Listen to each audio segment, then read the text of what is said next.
What's going on YouTube? JT's Reborn here, and welcome back to another edition of After the Movie. So, I'm here in my theater parking lot. I just got done watching the new Demon Slayer movie. It's called Demon Slayer Kinetsu no Yaiba, the movie Mugen Train, or Mugen Train.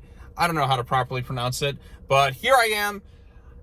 It feels pretty good to be back in the movie theater seeing something kind of new. And this thing is based on the manga, which is also an anime series known as Demon Slayer. A series that I wasn't really familiar with until this movie came out last weekend. So, when this thing came out, it turned out to be very popular. I'd heard about this thing for a long time. Now, I never actually got in to watch Demon Slayer until this past week. So I decided on Monday, you know what, I'm going to sit through and I'm going to watch this entire first season, which this is a sequel to the first season, so it takes place after that. I'm going to watch Demon Slayer because a new anime movie came out. I feel kind of left out when something new comes out and it's pretty popular amongst anime fans, and I have no idea much about like the source material or kind of anything like that. I'm like, oh man, I want to be included too. So I'm like, screw it, I'm going to sit down, I'm going to watch this entire anime. So I watched the entire first season, which is on Netflix, and I thought it was pretty good. I didn't really know anything about it going into it. It's called Demon Slayer, so I assume they're going to be slaying some sort of demons. And I found myself enjoying the first season. Definitely not my favorite like anime going on right there. I don't think it's as good as something. I know these are two like very different type things, but it didn't engage me as much as say like an Attack on Titan or a My Hero Academia. But I still enjoyed it nevertheless. So going into this movie, I didn't really have any expectations because like I said, I just finished watching the first season yesterday. And I'm still kind of getting into it. I have a lot of trouble remembering various character names and all that stuff, but I found it quite engaging. I thought the relationship between the main character Tanjiro and his sister Nezuko, I thought that was kind of touching. And I also enjoyed how he kind of formed a friendship with two other characters. There was Inosuke, and then there was Zenitsu, who basically, in my opinion, is like the anime version of Lemon Grab from Adventure Time, where he just constantly screams that. And I just got to a point where I'm like, shut the fuck up. Like when I was watching the show the other day, and I'm like, oh my god, just for the love of God, just shut this guy up. I mean, when he kind of falls asleep in that, he kind of has this little like personality switch where you get to see his like hidden powers and stuff. But sometimes it gets to the point where it's just so obnoxious. And I get it's played for a comedic effect, but after a while you're kind of just like, shut up! So yeah, that's my little background on the anime itself. So I liked it. I'm looking forward to season 2, but after finishing up season 1, I'm like, I gotta see this movie because I don't know how long it's gonna be playing in theaters. Because Funimation, when they release these things, they only play for a short amount of time and they hardly market them. But this thing did very well in its opening weekend, and it could potentially become the top grossing film this weekend. So I definitely want to go and check it out before it's out of theaters. And yeah, so overall consensus, show pretty good. Now in terms of the movie, what did I think of it overall? I enjoyed the movie. There's some actually pretty cool stuff in this thing that gets kind of creative with its stuff. Did it engage me? Do I really think this is like... Did I enjoy it as much as like the box office kind of reflects? And what I mean by that is this thing is a huge, huge juggernaut of a film. And I can see fans of this definitely enjoying it, but I'm still kind of left scratching my head like, why did this thing do this well? I could see some good things in here, but like in terms of the emotional payoffs kind of at the end, it didn't hit me as hard as some other stuff going on. That doesn't mean it's bad, but I'm just kind of left scratching my head like, yeah, this is good, but I'm like, do I really see it being like this big or something like that? So I don't know, but like I still enjoyed it nevertheless. So anyways, what's the plot of this thing? So the Demon Slayer Corps, well, people that are kind of a part of it, you have Tanjiro, Nezuko, and Zenitsu who go aboard this thing called the Mugen Train. There's this like some demons that are killing demon slayers and various passengers on it. So they go there, they see one of the Hashiras, who's, you know, if you remember the end of season 1, Tanjiro and that went to Hashira location, and they met a bunch of them. So they go aboard this train, they meet Rengoku, who is the Flame Hashira, who's like, oh, I'm aboard here to investigate this whole thing. So they all go aboard this train, and I'm left kind of wondering, like, okay, how's this going to turn out? How are they going to, like, stretch this out for, what is it, like 2 hours of them just kind of sitting on this train, and is it just going to be kind of fighting? What else are they going to do with it? So again, I went to this thing completely blind, and it actually, like, kind of surprised me with some of the stuff it did. So we have this, this demon named Enmu, or Inmu, however you pronounce it, who's one of the 12 Kizukis. demons that's is, you know, one of the main villains of the series, like little spawns there. So if you remember at the end of season 1, he was given like a taste of the main villain's power.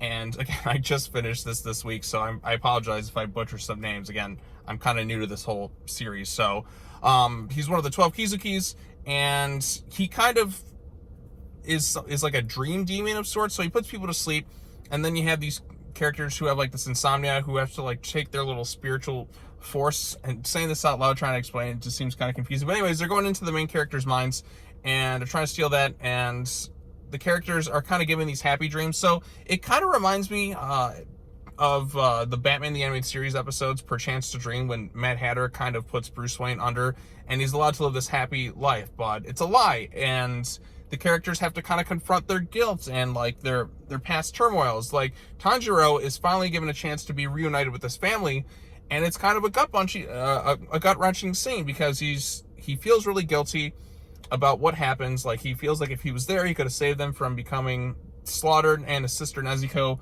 from becoming a demon herself. So it really kind of gets to you, and there's some nice little touching scenes. Like, he's reunited, he's crying with his family, which again, this is all in his head, but he eventually realizes, okay, something's kind of up with this whole thing. So he has to be woken up, and then him and Inosuke and Zenitsu and Rengoku all kind of have to fight together, fight this little dream demon thing.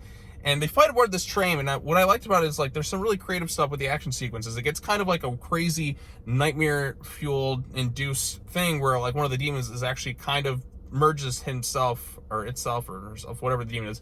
It merges itself with the train itself, so the train kind of comes to life. And you get kind of these really crazy, nightmarish action sequences where these weird, I don't even know how to describe it. It kind of reminds me of the video game Evil Within, where, like, the train starts to kind of come to life with all these weird, like, I don't know, like tube, like tendrils or whatever it is, almost kind of like tendrils or whatever you call them, is kind of latching himself, trying to like consume the different people on the train. And it gets kind of crazy with the action sequence, so they're gonna have to like cut the thing's head off and then kill it because it's fused with the train. But they're also kind of being forced to kind of go back into their dream state, like, oh, enjoy your happy life, enjoy it, so you can die peacefully. And then they're gonna try and find a way to stop it. And I guess spoilers this point onwards, they do stop it. So they take care of it, and the demon's just like, why, no? And then you think, I'm like, okay, there's still like a half hour left, so what are they going to do with the rest of this movie? Then another member of the 12 Kizukis, one of the upper three, known as Akaza is its name, I believe, comes in, and then he gets into a fight with Rengoku. Again, this is like the last half hour of this thing, so it feels kind of tacked on and more setting up things for season 2. So like, this feels like, even kind of by the time this thing ended, it felt kind of abrupt. Not to say it's bad or anything like that, but I didn't really get like I didn't get too emotional by the time it kind of ended. It just kind of ended a little bit abruptly, like an end of an episode or something like that. And again, Rengoku didn't really have much development in terms of the show. We kind of just got introduced to him, and they were kind of with him in this movie.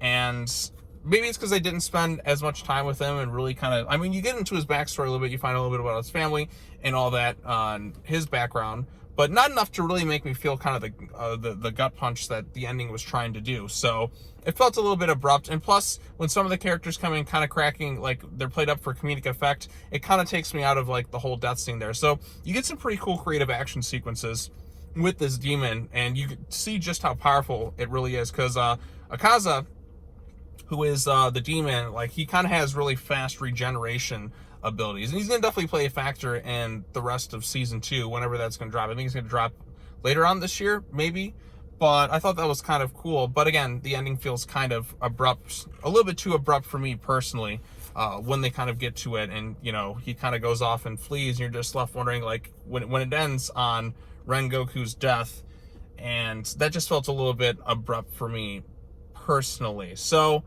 how does this thing kind of like wrap up in there? So again, he kind of dies, and they kind of show him dying at the end, and it kind of just ends a little bit abruptly. I mean, you get like the message sent out across to the rest of the demon slayers who were like part of the Hashiras, and they're all kind of emotional, they're all kind of crying, but there's also like Rengoku's trying to tell Tanjiro, hey, go find my brother, maybe you can learn more about your, you know, demon slaying abilities and such. So that's kind of the movie in a nutshell. overall consensus, I did enjoy this thing.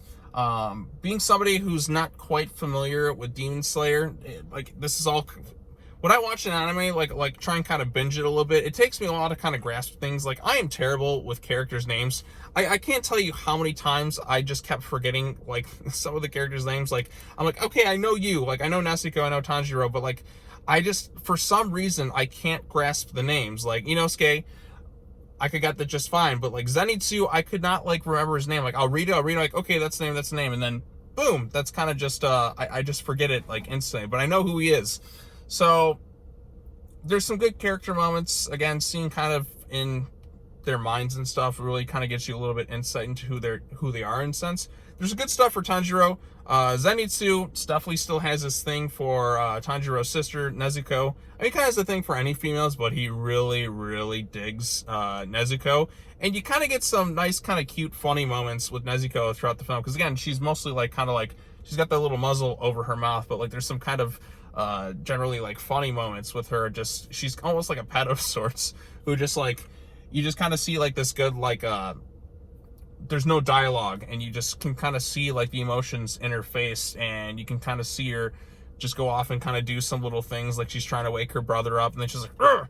You can see the frustration in her face. You kind of get, like, some little precious moments. So I thought she was kind of adorable. Again, Nezuko is just kind of like a little pet of some sorts. Again, I know that's his sister, but, like, it's kind of like a dog who does something. So I think Nezuko is kind of a little adorable. You can't not find her adorable. So I thought that was kind of cool.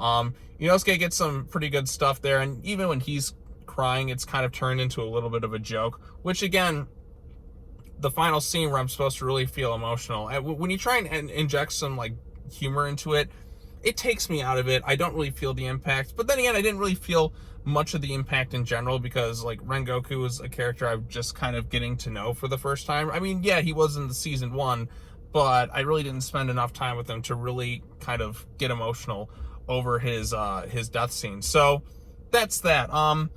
Any other things I want to add to it? Oh god, somebody else is playing music right now. So again, this is what happens when you try and record this in the middle of a parking lot. If there's anything else I wanted to add to it, the action scenes are good. Nothing mind-blowing or anything like that crazy, but they are good. It definitely works for what they're trying to do. And I thought, like, the way they kind of made the train, there's 8 parts of it, but it really felt like, it kind of reminds me a bit of, like, say, The Shining, where you go into this hotel and you feel like you're kind of in another, like, world where everything goes kind of crazy, and it just feels kind of never ending, and you don't exactly know where it's going to go from there, and it just feels like it's kind of otherworldly. And I thought that was kind of good, because, again, I'm wondering how they're going to set this whole thing on this whole Mugen train and really stretch it out for, like, 2 hours. But they really made the train look kind of cool, really cramped, claustrophobic, to where you don't have much room to go. But the fact that they went into their minds through, like, the dream world and stuff, I thought that was kind of interesting, and gives some nice, introspection into, like, the characters' minds and stuff. So this is kind of a scattershot after the movie, but again, I just got done watching it and just binging the whole first season this past week. So my thoughts, I think it's worth checking out. Nothing mind-blowing, or nothing I'm really going to say is totally amazing or anything like that, but I do think it is kind of a good time. So there you go. Those are my thoughts on Demon Slayer, Kinetsu no Yaiba, the movie, Mugen Train. Wow, movies in Japan have really long titles. I have to get that out of the way. Like, the movies in Japan have really, really long titles, but so it's kind of hard to remember things unless I write them down. So I just made sure to do that before I started this thing. But anyways, what are your thoughts on Demon Slayer? Did you like the anime? Do you like the movie itself? Let me know in the comment section down below. Be sure to like this video, share with your friends, subscribe to the YouTube channel for more content. Be sure to hit that bell for notifications. And as always, thank you all so much for watching this. Take care now. Bye-bye then. And I will see you all in the next video. Peace.